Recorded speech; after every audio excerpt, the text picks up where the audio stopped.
ಸಂತ ತೆರೇಸಾ ಮಹಿಳಾ ಪದವಿ ಕಾಲೇಜು ಹಾಗೂ ಸುಮೇರು ಟ್ರಸ್ಟ್ ಸಹಯೋಗದೊಂದಿಗೆ ಐಸಿರಿ ಪ್ರಕಾಶನದ ಡಾಕ್ಟರ್ ಸಿಸ್ಟರ್ ಪ್ರೇಮಾ ಅವರ ಸಂಶೋಧನಾ ಕೃತಿ ಕನ್ನಡ ಕ್ರೈಸ್ತ ಸಾಹಿತ್ಯದ ಒಳನೋಟಗಳು ಲೋಕಾರ್ಪಣೆ ಕಾರ್ಯಕ್ರಮವನ್ನು ಹಮ್ಮಿಕೊಳ್ಳಲಾಗಿತ್ತು.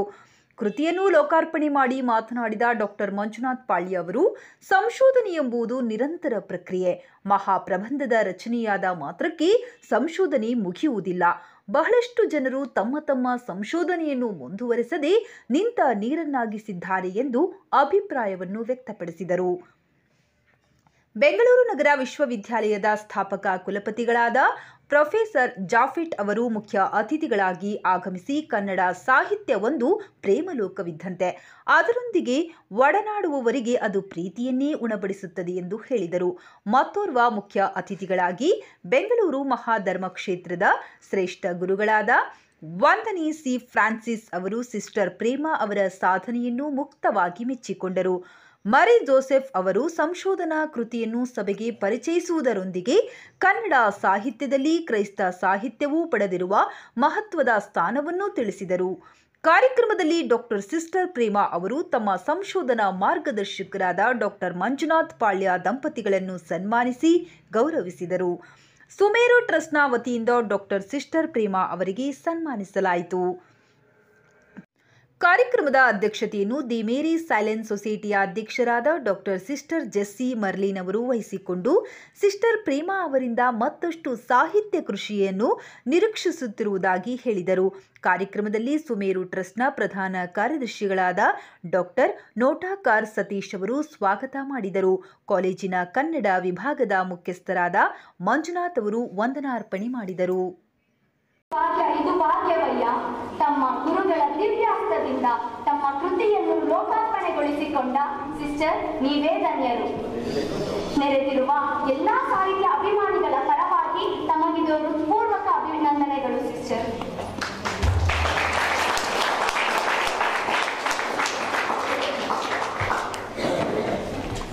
ಕನ್ನಡ ಕ್ರೈಸ್ತ ಸಾಹಿತ್ಯದ ಒಳನೋಟಗಳು. ಈ ಕೃತಿಯನ್ನು ಅನಾವರಣಗೊಳಿಸಿದ ಶ್ರೀಯುತ ಮಂಜುನಾಥ ಪಾಳ್ಯ ಸರ್ ಅವರಿಂದ ಕೃತಿ ಲೋಕಾರ್ಪಣಾ ನುಡಿಗಳು. ಎಲ್ಲರಿಗೂ ನಮಸ್ಕಾರ.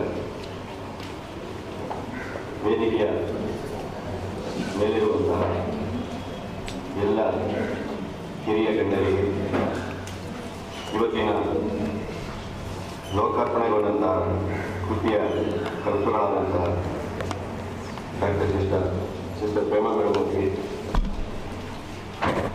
ಹಾಗೂ ಯೋಗ ಅನ್ನುವಂಥ ರೀತಿಯಲ್ಲಿ ನನ್ನ ಜೀವನದಲ್ಲಿ ಇಂತಹ ಒಂದು ಕ್ಷಣ ಮೂಡಿ ಬಂದಿದೆ. ಒಳ್ಳೆಯ ಕೆಲಸಗಳನ್ನು ಮಾಡಿದಾಗ, ಸಮಾಜಮುಖಿಯಾದಂಥ ಚಿಂತನೆಯ ಮೂಲಕ ಕಾರ್ಯವನ್ನು ಕೈಗೊಂಡಾಗ ಅದರ ಪ್ರತಿಫಲ ಅವಿಸ್ಮರಣೀಯವಾಗಿರುತ್ತೆ ಅನ್ನೋದಕ್ಕೆ ಇವತ್ತಿನ ಈ ಸಮಾರಂಭ ಕಾರಣ ಆಗಿದೆ ಅಂತೇಳಿ ನಮಗೆ ಅನಿಸುತ್ತೆ.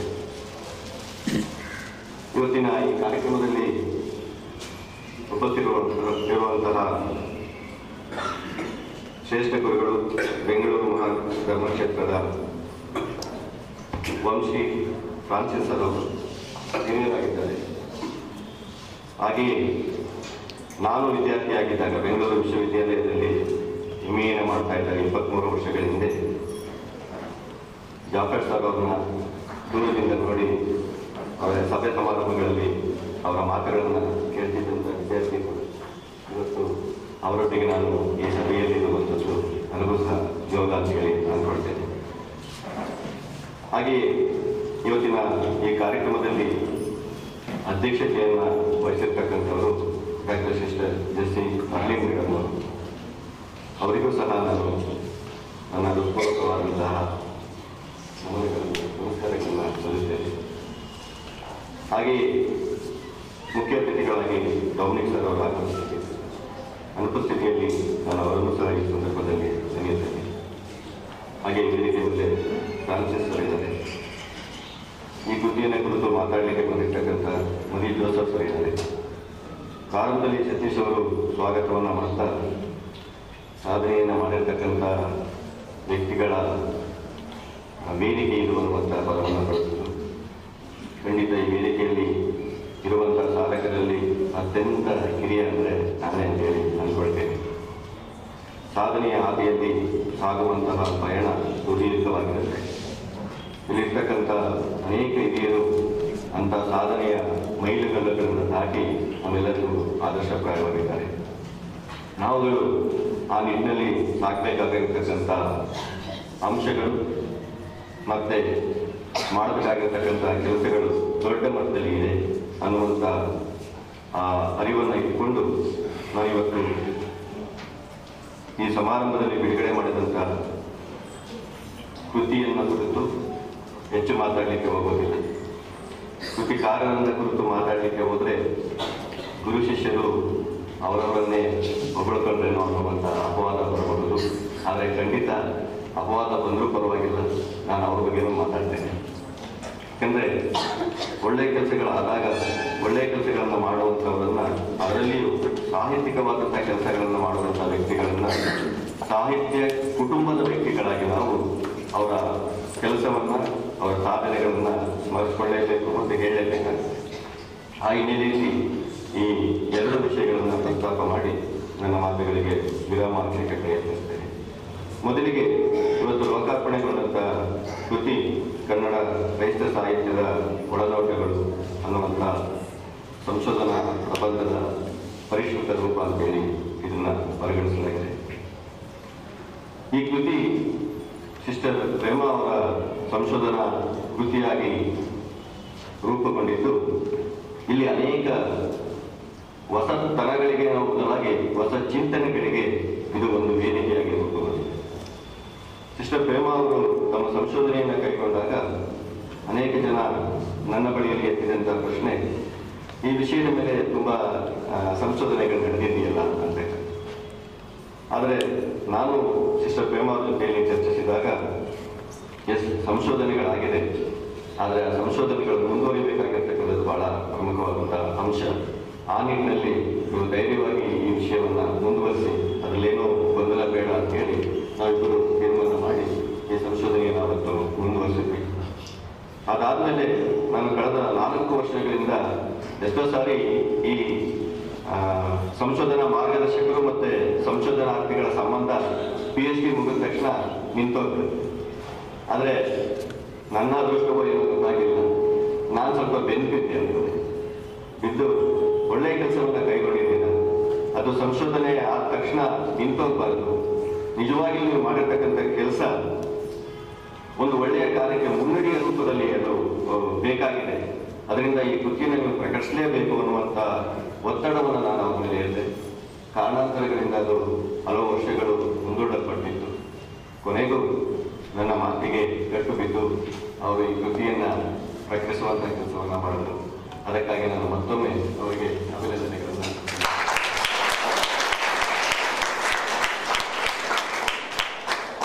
ಈ ಕೃತಿಗೆ ಅತ್ಯಂತ ಹಿರಿಯ ಜಾನಪದ ವಿದ್ವಾಂಸರು ಮತ್ತು ನನಗೂ ಪರಿಚಿತರು, ಗುರುಗಳು ಆಗಿರ್ತಕ್ಕಂಥ ತಲವಾಡಿ ಸರ್ ಅವರು ಸುದೀರ್ಘವಾದಂತಹ ಮುನ್ನುಡಿಯನ್ನು ಬರೆದಿದ್ದಾರೆ. ಆ ಮುನ್ನುಡಿಯಲ್ಲಿ ಅವರು ಒಂದು ಮಾತನ್ನು ಪ್ರಸ್ತಾಪ ಮಾಡ್ತಾರೆ. ಅದು ಸತ್ಯವೂ ಉಂಟು ಮತ್ತು ಅದು ಜಗತ್ಪ್ರಸಿದ್ಧವಾದಂಥ ಮಾತು ಸಹ. ಆಧುನಿಕ ಕನ್ನಡ ಸಾಹಿತ್ಯದ ಕಾಲಘಟ್ಟದಲ್ಲಿ ಪ್ರಾಚೀನ ಕನ್ನಡ ಸಾಹಿತ್ಯವನ್ನು ನಾವು ಒಂದು ರೀತಿಯಲ್ಲಿ ಇವತ್ತು ಪ್ರೇಮ ಮೇಡಮ್ ಅವರ ಸಂಶೋಧನಾ ಕಾರ್ಯ ಹೇಗೆ ಕೃತಿ ರೂಪದಲ್ಲಿ ಪ್ರಕಟ ಆಗಿದೆಯೋ ಆ ನಿಟ್ಟಿನಲ್ಲಿ ಸಂಪಾದನಾ ಕಾರ್ಯ ಮತ್ತು ಪ್ರಕಟಣಾ ಕಾರ್ಯ ಆಧುನಿಕ ಕಾಲಘಟ್ಟದ ಪ್ರಾರಂಭದಲ್ಲಿ 16ನೇ ಶತಮಾನದಲ್ಲಿ ಆದಾಗ ಆ ಒಂದು ಹಾದಿಯಲ್ಲಿ ದೊಡ್ಡ ಕೊಡುಗೆಯನ್ನು, ರಾಜಮಾರ್ಗವನ್ನು ಹಾಕೊಟ್ಟದ್ದು ಅಂತಂದರೆ ಕ್ರೈಸ್ತ ಮಿಷನರಿಗಳು. ಅವತ್ತು ಆ ಕೆಲಸಕ್ಕೆ ಅವರು ಅಲ್ಲಿ ಮುನ್ನುಡಿಯನ್ನು ಬರದೇ ಇದ್ದಿದ್ರೆ ಇವತ್ತು ಇಂತಹ ಕಾರ್ಯಗಳು ಈ ಮಟ್ಟದಲ್ಲಿ ನಡೀತಾ ಇರ್ಬೋದು ಅನ್ನುವಂತಹ ಊಹೆಯೂ ಸಹ ಕಷ್ಟ ಆಗ್ತದೆ. ಸುದೀರ್ಘವಾದಂತಹ ಒಂದು ಕಟ್ಟಡವನ್ನು ಇವತ್ತು ಕನ್ನಡ ಸಾಹಿತ್ಯ ಕಟ್ಟಿಕೊಂಡು ಅದರ ಭವ್ಯವಾದ ಮಜಲುಗಳನ್ನು ನಾವು ನೋಡ್ತಾ ಇದ್ದೇವೆ. ಅದಿರ್ತಕ್ಕಂಥ ರೂಪುರೇಷೆಗಳನ್ನು ನಾವು ಮತ್ತೆ ಮತ್ತೆ ಚರ್ಚೆ ಮಾಡ್ತಾ ಇದ್ದೇವೆ. ಅದಕ್ಕೆಲ್ಲ ಭದ್ರ ಬುನಾದಿಯನ್ನು ಹಾಕಿರ್ತಕ್ಕಂಥದ್ದು ಕ್ರೈಸ್ತ ಮಿಷನರಿಗಳು ಮತ್ತು ಅಂದಿನ ಕ್ರೈಸ್ತ ಸಾಹಿತಿಗಳ ಕೊಡುಗೆ ಇರ್ತಕ್ಕಂಥದ್ದು ಇವತ್ತು ನಾನು ಅದನ್ನು ಸ್ಮರಿಸ್ಕೊಳ್ತೇನೆ. ಆ ನಿಟ್ಟಿನಲ್ಲಿ ಈ ಕೃತಿ ಒಂದು ಮುಂದೆ ಆಗ್ಬೇಕಾಗಿರ್ತಕ್ಕಂಥ ಒಂದು ದೊಡ್ಡ ಕಾರ್ಯಕ್ಕೆ ಮುನ್ನುಡಿಯ ರೂಪದಲ್ಲಿದೆ ಅಂತ ಅನ್ಕೊಳ್ತೀನಿ. ನಾನು ಈ ಕೃತಿಯ ಒಳಗಡೆ ಇರ್ತಕ್ಕಂಥ ವಿಷಯಗಳನ್ನು ಆಳವಾಗಿ ಹೇಳೋದಿಲ್ಲ. ಕ್ರೈಸ್ತ ಸಾಹಿತ್ಯದ ಮಿಷನರಿ ಕಾರ್ಯಗಳಿಂದ ಹಿಡಿದು ಇವತ್ತಿನ ಕಾಲಘಟ್ಟದಲ್ಲಿ ಕನ್ನಡ ಸಾಹಿತ್ಯವನ್ನು ಕುರಿತು ಕನ್ನಡದಲ್ಲಿ ಸಾಹಿತ್ಯವನ್ನು ರಚನೆ ಮಾಡ್ತಾ ಇರ್ತಕ್ಕಂಥ ಕ್ರೈಸ್ತ ಬಾಂಧವರ ಎಲ್ಲ ಪರಿಚಯ ಅಂತ ಹೇಳಿದ್ರೆ ತಪ್ಪಾಗುತ್ತೆ, ಅನೇಕ ಜನರ ಪರಿಚಯವನ್ನು ಈ ಕೃತಿ ಒಳಗೊಂಡಿದೆ. ಅಷ್ಟೇ ಅಲ್ಲ, ಈ ಕೃತಿಯ ಶೀರ್ಷಿಕೆಯೊಂದಿಗೆ ಕನ್ನಡ ಕ್ರೈಸ್ತ ಸಾಹಿತ್ಯದ ಒಳನೋಟಗಳಿದೆಯಲ್ಲ, ಅದು ಒಂದು ಹೊಸ ಮಾದರಿಯ ಚಿಂತನೆಗೆ ಎಡೆಯನ್ನು ಮಾಡಿಕೊಡುತ್ತೆ ಅಂತಕ್ಕಂಥದ್ದು ನನ್ನ ಪ್ರಬಲವಾದ ನಂಬಿಕೆ. ಅದಲ್ಲದೆ ಈ ಕೃತಿ ಸಂಶೋಧನಾರ್ಥಿಗಳಿಗೆ ಅಥವಾ ಕನ್ನಡ ಕ್ರೈಸ್ತ ಸಾಹಿತ್ಯವನ್ನು ಕುರಿತು ಅಧ್ಯಯನವನ್ನು ಕೈಗೊಳ್ಳುವಂತ ಅಥವಾ ಅದರ ಬಗ್ಗೆ ಆಳವಾದಂತ ಅಧ್ಯಯನವನ್ನು ಮಾಡಬೇಕು ಅಂತ ಆಲೋಚನೆ ಮಾಡುವಂತ ಅನೇಕರಿಗೆ ಇದೊಂದು ಆಕರ ಗ್ರಂಥವಾಗಿಯೂ ಸಹ ಬೇಕಾದಂತ ಎಲ್ಲ ಅಂಶಗಳನ್ನ ಈ ಕೃತಿಯ ಒಳಗೆ ಇದೆ. ಆದರೆ ನಾನು ಈ ಸಂದರ್ಭದಲ್ಲಿ ಈ ಕೃತಿಯ 99 ಒಳ್ಳೆಯ ಗುಣಗಳ ಜೊತೆಗೆ ಇದರ ಒಂದು ಸೀಮಿತತೆಯನ್ನು ನಾನು ಅನ್ಕೊಳ್ತೇನೆ. ನಾನು ಆಗ್ಲೇ ಹೇಳಿದೆ, ಇದು ಒಂದು ಪರಿಪೂರ್ಣವಾದಂತ ಚಿಂತನಾತ್ಮಕ ಸಂಶೋಧನಾತ್ಮಕ ಕೃತಿ ಅಲ್ಲ. ಯಾವ ಸಂಶೋಧನೆಯೂ ಪರಿಪೂರ್ಣ ಅಲ್ಲ. ಆ ಅರಿವಿನಿಂದಲೇ ಹೇಳುವಂಥದ್ದು ಏನಪ್ಪ ಅಂದ್ರೆ, ಸಿಸ್ಟರ್ ಪ್ರೇಮಾ ಅವರು ಹಾಕಿರ್ತಕ್ಕಂಥ ಈ ಕೃತಿಯ ಮೂಲಕ ಎತ್ತಿರ್ತಕ್ಕಂಥ ಪ್ರಶ್ನೆಗಳು, ಈ ಕೃತಿಯಲ್ಲಿ ಪ್ರಸ್ತಾಪ ಮಾಡಿರ್ತಕ್ಕಂಥ ವಿಷಯಗಳು, ಇಲ್ಲಿ ಒಳಗೊಂಡಿರ್ತಕ್ಕಂಥ ಕ್ರೈಸ್ತ ಸಾಹಿತಿಗಳ ಮಾಹಿತಿಗಳಿದೆಯಲ್ಲ, ಇದು ನಾನು ಈ ಸಮಾರಂಭದಲ್ಲಿ ಇಲ್ಲಿರ್ತಕ್ಕಂಥ ಎಲ್ಲ ಕ್ರೈಸ್ತ ಗಣ್ಯರಿಗೆ ಮತ್ತೆ ಕನ್ನಡದ ಸಾಹಿತಿಗಳಲ್ಲಿ ಕೇಳಿಕೊಳ್ಳುವಂಥದ್ದು ಒಂದು ಮನವಿ, ಒಂದು ಕೋರಿಕೆ. ಅದನ್ನು ಸಿಸ್ಟರ್ ಪ್ರೇಮಾ ಅವರು ನಾನು ಕೊಟ್ಕೊಡ್ತೇನೆ. ಒಂದು ಕೊರತೆ ಇದೆ ಅಂತ ಅನಿಸುತ್ತೆ ನನಗೆ. ಅದೇನಪ್ಪ ಅಂತಂದ್ರೆ, ಕನ್ನಡ ಕ್ರೈಸ್ತ ಸಾಹಿತ್ಯದ ಚರಿತ್ರೆ ಸಂಪೂರ್ಣವಾಗಿ ರಚನೆಗೊಳಿಸಿದೆ. ಅದಾಗಬೇಕಾಗಿದೆ. ಕನ್ನಡ ಸಾಹಿತ್ಯ ಚರಿತ್ರೆಯ ಒಳಗಡೆ ಕ್ರೈಸ್ತ ಸಾಹಿತ್ಯದ ಚರ್ಚೆಗಳು ನಡೆದಿದ್ದಾವೆ. ಆದರೆ ಪ್ರತ್ಯೇಕವಾಗಿ ಕನ್ನಡ ಕ್ರೈಸ್ತ ಸಾಹಿತ್ಯದ ಒಂದು ಚರಿತ್ರೆಯನ್ನ ದಾಖಲು ಮಾಡಲಿಕ್ಕೆ ಬೇಕಾದಂತಹ ವಿಷಯ ಸಾಕಷ್ಟು ಇದೆ. ಆ ದಾಖಲು ಮಾಡುವಂತ ಕೆಲಸವನ್ನ ಮಾಡಬೇಕಾದಂತ ಒಂದು ಕಾರ್ಯದಲ್ಲಿ ಸಿಸ್ಟರ್ ಪ್ರೇಮಾ ಅವರು ಇವತ್ತಿನ ಕಾಲಘಟ್ಟದಲ್ಲಿ ಈ ಕೃತಿಯ ಮೂಲಕ ಮಾಡುವಂತ ಪ್ರಯತ್ನವನ್ನು ಮಾಡಿದ್ದಾರೆ. ನಿಮ್ಮ ಪ್ರಯತ್ನ ನಿಜವಾಗಿಯೂ ಮುಂದುವರಿಯುವಂತಾದ್ರೆ, ನಿಮ್ಮ ಜೊತೆಗೆ ಅನೇಕ ಸಮಾನ ಮನಸ್ಕರು ಸೇರ್ಕೊಳ್ಳುವಂತ ಕೆಲಸ ಆಯಿತು ಅಂತಂದ್ರೆ, ಸಂಪುಟಗಳ ರೂಪದಲ್ಲಿ ಕೃತಿ ಅಥವಾ ಮಾಹಿತಿಯನ್ನು ಕೊಡುವಂತ ಕೆಲಸ ಖಂಡಿತ ಆಗ್ಬೇಕಾಗಿದೆ. ಅದಾದ್ರೆ ಸಂತೋಷ ಪಡುವಂತ ಮೊದಲಿನಲ್ಲಿ ನಾನು ಹೇಳಿ ಈ ವೇದಿಕೆಯಲ್ಲಿ ನಾನು ತಿಳಿಸ್ತಾ ಹೋಗ್ತೇನೆ.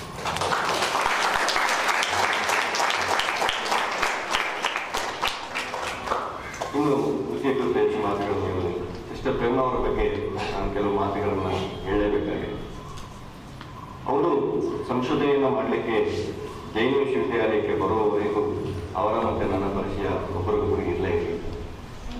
ಆದರೆ ಆಕಸ್ಮಿಕವೋ ದೈವದ ಒಂದು ಕೊಡುಗೆಯೋ ಗೊತ್ತಿಲ್ಲ, ಇವತ್ತು ಸೋದರ ಸೋದರಿಯ ಸಂಬಂಧವಾಗಿ ಅದಿನ್ನೂ ಗಟ್ಟಿಗೊಳ್ತಾ ಹೋಗ್ತಾ ಇದೆ.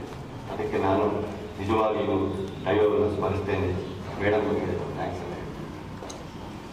ಅವ್ರು ಬಂದು ಸಂಶೋಧನೆಯನ್ನು ಪ್ರಾರಂಭಿಸಿದ್ರು. ಅದಕ್ಕೂ ಮೊದಲು ನನ್ನ ಬಳಿಯಲ್ಲಿ 4 ಜನ ವಿದ್ಯಾರ್ಥಿಗಳು ಬಹುಶಃ ಸಂಶೋಧನೆಗೆ ನೋಂದಣಿಯನ್ನು ಮಾಡ್ತಿದ್ರು. ಆದರೆ ಮೇಡಮ್ ಅವರ ಕಾರ್ಯವೈಖರಿ, ಅವರಲ್ಲಿದ್ದಂಥ ಆಸಕ್ತಿ, ಸಮಯ ಪ್ರಜ್ಞೆ, ಪರಿಶ್ರಮ, ಶಿಸ್ತುಬದ್ಧವಾದಂಥ ಅಧ್ಯಯನ, ಇವುಗಳೆಲ್ಲವೂ ನಾನು ಈ ಟೈಮಲ್ಲಿ ಹೇಳಬೇಕು. ಅವರೆಲ್ಲರಿಗಿಂತ ಮೊದಲು, ಇವ್ರಿಗಿಂತ ಮೊದಲು ಯಾರು ನೋಂದಣಿಯನ್ನು ಮಾಡ್ತಿದ್ರು, ಅವರೆಲ್ಲರಿಗಿಂತ ಮೊದಲು ಅವರು ತಮ್ಮ ಸಂಶೋಧನಾ ಕಾರ್ಯವನ್ನು ಮುಗಿಸಿ ನನ್ನ ಸಂಶೋಧನಾ ಮಾರ್ಗದರ್ಶಕದಲ್ಲಿ ಸಂಶೋಧನೆಯನ್ನು ಪೂರೈಸಿದ ಮೊದಲ ವ್ಯಕ್ತಿಯಾಗಿ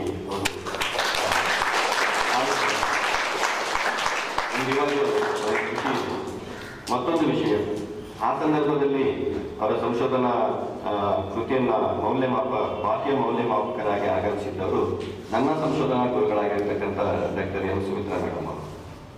ಆವತ್ತು ಮೇಡಮ್ ಅವರು ಬಹಳ ಖುಷಿ ಪಟ್ಟಿದ್ರು. ನನ್ನ ಸಂಶೋಧನಾ ವಿದ್ಯಾರ್ಥಿಗೆ ನಾನು ವೇದಿಕೆಯಲ್ಲಿ ಬಂದಿದ್ದೇನೆ ಅಂತ ಹೇಳಿ ಖುಷಿಪಟ್ಟರು.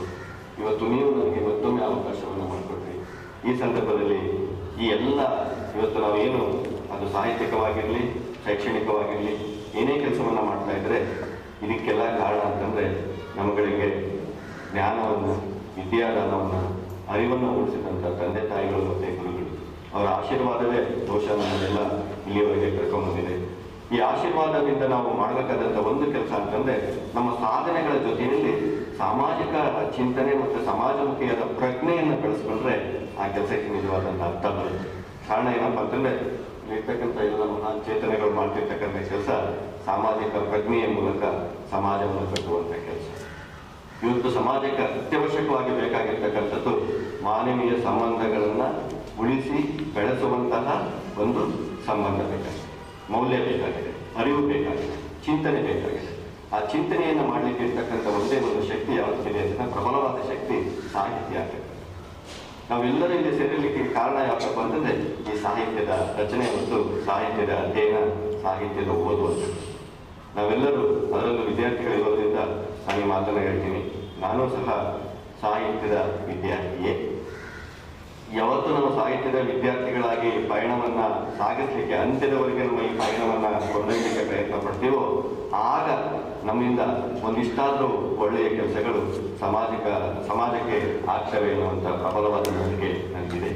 ಆ ನಿಟ್ಟಿನಲ್ಲಿ ನಾನು ನನ್ನ ಸಂಪರ್ಕಕ್ಕೆ ಬಂದಂಥ ಎಲ್ಲ ವ್ಯಕ್ತಿಗಳಿಂದ ಅಥವಾ ಯಾರೇ ವ್ಯಕ್ತಿಗಳು ಬರಲಿ ಅವರೆಲ್ಲರಿಗೂ ನಾನು ಹೇಳುವಂಥ ಒಂದೇ ಕೆಲಸ, ಒಟ್ಟಾಗಿ ಹೋಗೋಣ, ಒಟ್ಟಾಗಿ ಸಾಗೋಣ, ಒಟ್ಟಾಗಿ ಕೆಲಸವನ್ನ ಮಾಡೋಣ. ಒಟ್ಟಾಗಿ ಎನ್ನುವಂಥದ್ದು ಹಿಂದೆ ಸಮಾಜ ಇದೆ. ಇವತ್ತು ಆ ಸಮಾಜವನ್ನು ಉಳಿಸ್ಕೊಳ್ಬೇಕಾದದ್ದು ನಮ್ಮೆಲ್ಲರ ಕರ್ತವ್ಯ. ಸುಂದರವಾದ ಮನಸ್ಸುಗಳ ಮೂಲಕ ಉತ್ತಮ ಸಮಾಜವನ್ನು ಕಟ್ಟಿ ಮುನ್ನಡೆಸಬೇಕಾದಂಥ ಜವಾಬ್ದಾರಿ ಇವತ್ತು ನಮ್ಮಂಥ ಯುವಕರ ಮೇಲಿದೆ. ಇಂಥ ಹಿರಿಯರು ಆ ಕೆಲಸವನ್ನು ಮಾಡಿ ನಮಗೆ ತೋರಿಸ್ಕೊಡ್ತಾ ಇದ್ದಾರೆ. ಮುಂದೆ ಇರ್ತಕ್ಕಂಥ ಯುವ ಪೀಳಿಗೆ ಅದನ್ನು ಅನುಸರಿಸಬೇಕಾಗಿದೆ. ಈ ಎಲ್ಲ ನಿಟ್ಟಿನಲ್ಲಿ ನಾನು ಪ್ರೇಮಾ ಮೇಡಮ್ ಅವರಿಗೆ ಅಭಿನಂದನೆಗಳನ್ನು ಸಲ್ಲಿಸ್ತೇನೆ. ಯಾಕಪ್ಪ ಅಂತಂದ್ರೆ ಒಬ್ಬ ಶಿಸ್ತುಬದ್ಧವಾದ ಅಧ್ಯಯನಕ್ಕೆ ಬೇಕಾದಂತಹ ಎಲ್ಲ ಮೌಲ್ಯಗಳು ಅವರಲ್ಲಿತ್ತು. ಅದಕ್ಕೆ ಕೇವಲ 3.5 ವರ್ಷಗಳಲ್ಲಿ ತಮ್ಮ ಸಂಶೋಧನೆಯನ್ನು ಮುಗಿಸಿದ್ದಾರೆ. ಮೊದಲಿಗರು ಮತ್ತೊಂದು ವಿಷಯ ಏನಪ್ಪ ಅಂತಂದ್ರೆ ಸತೀಶ್ ಅವರು ಹೇಳಿದಾಗೆ ಇಲ್ಲಿಯವರೆಗೆ ಒಂದು 8 ಜನ ಸಂಶೋಧನಾ ಪ್ರಬಂಧಗಳನ್ನು ಮುಗಿಸಿದ್ದಾರೆ. ಮೊದಲ ಸಂಶೋಧನಾ ಕೃತಿಯನ್ನು ಪ್ರಕಟಿಸಿದವರು ಸಿಸ್ಟರ್ ಪ್ರೇಮಾ.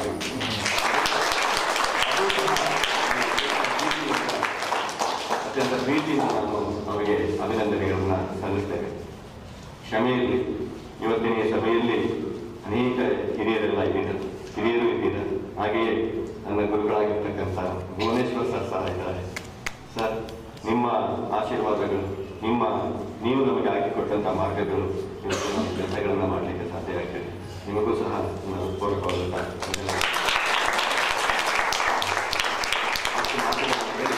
ಈ ಕೃಷಿಯ ಒಳಗೆ ಇರ್ತಕ್ಕಂಥ ಪೂರಣವನ್ನು ನಮಗೆ ಬಡಿಸಲಿಕ್ಕೆ ಮನಿಜೋಸರ್ ಸರ್ ಇದ್ದಾರೆ. ಅವರಿಗೆ ನಾನು ಸಮಯವನ್ನು ಬಿಟ್ಟುಕೊಟ್ಟ ನನ್ನ ಮಾತುಗಳಿಗೆ ವಿರಾಮ